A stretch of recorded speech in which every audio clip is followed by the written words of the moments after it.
Hey everybody, welcome back. Wayne here. This week we're going to talk about social media or online affairs. Do you know the signs of them? Would you be able to pick it out if you were involved in one or if your spouse is involved in one? So we're going to look at some of the aspects of online or social media affairs today. So the American Psychological Association reports that 20 to 40% of all married couples deal with infidelity at some point in their marriage. And you would think that in the midst of a pandemic, affairs would be on the decrease. But the opposite is true. Ashley Madison has reported an average of 17,000 new signups a day since the pandemic began.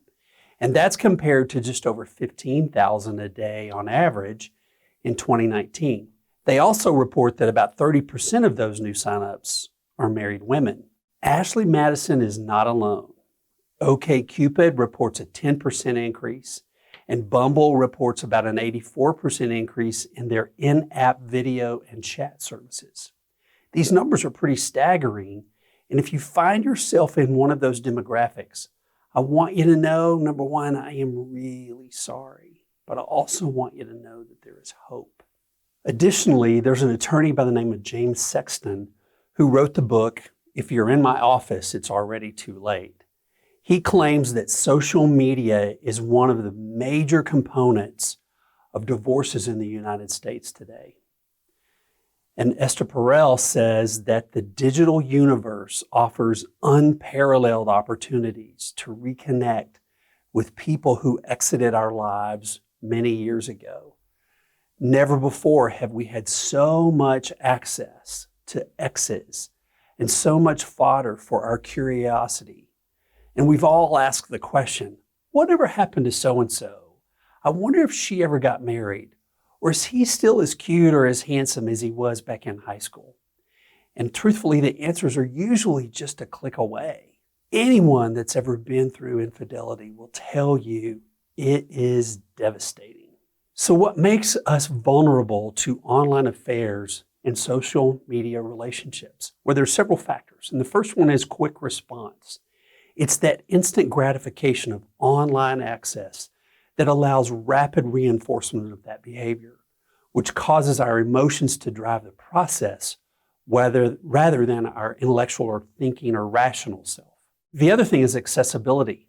The internet provides access to new diverse groups of people as well as our old flames. And then there's this disinhibition effect. And due to the invisibility provided by the internet, people are less inhibited and will say or do things online that they would never speak of or do in person. And then there's anonymity.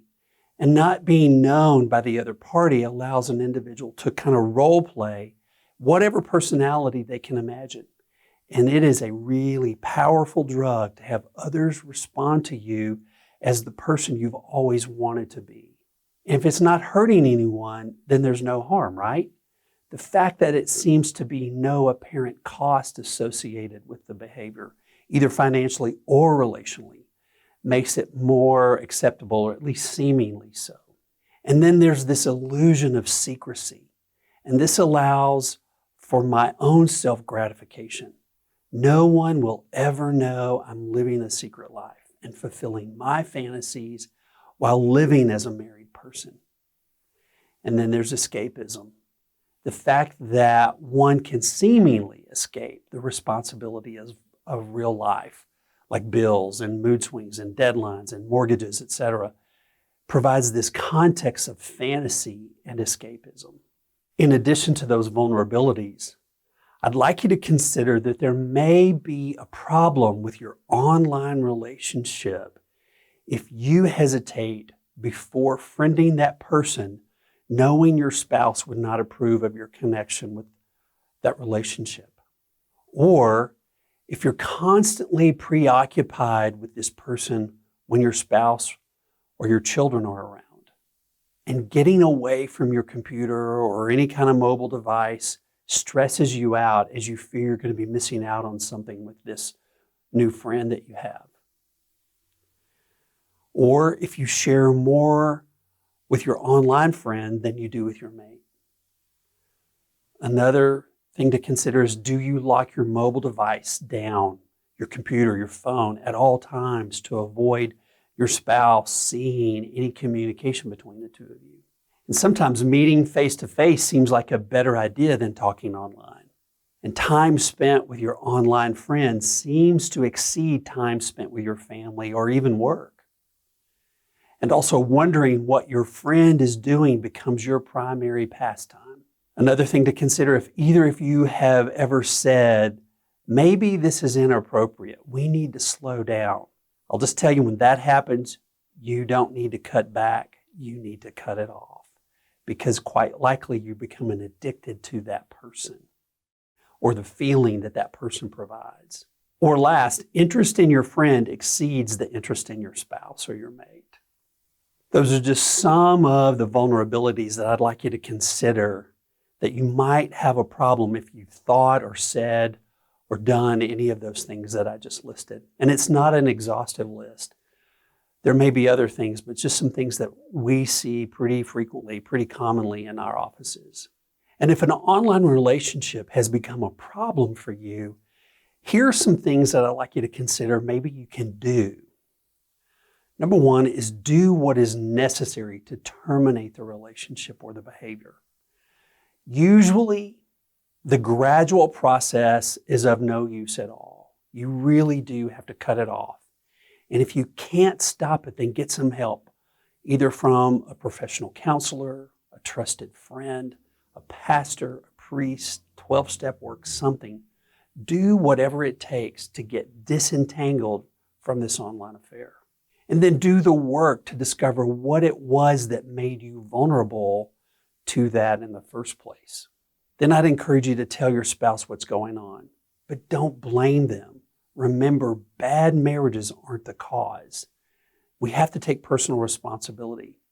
Yes, your spouse is most likely going to be upset, but I think they need to know the truth, and they need to know that you're choosing them over the behavior or over a person.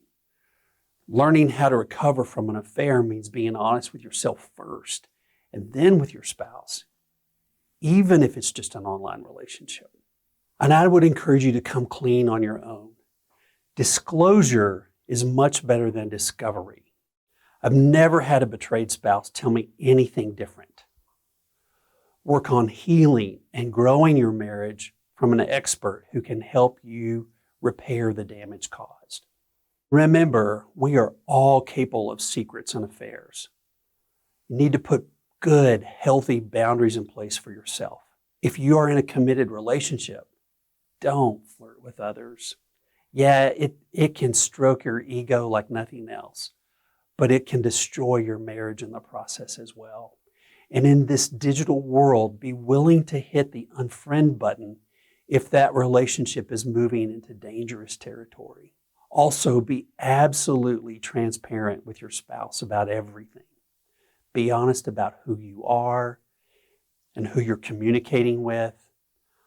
Openness with your spouse regarding your social media accounts is key.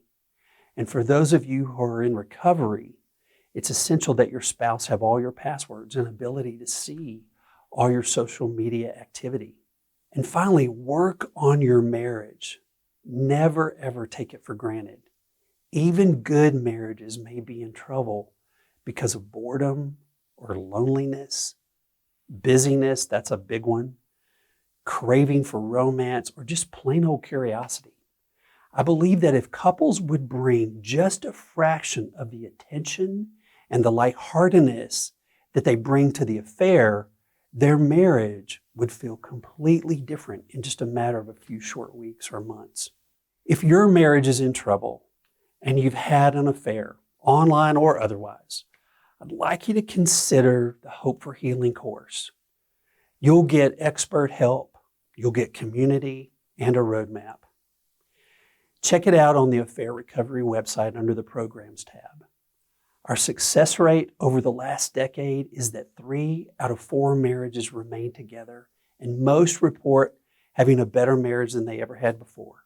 It's not as hopeless as it seems, and you won't find a safer place to find help and healing than the resources at Affair Recovery.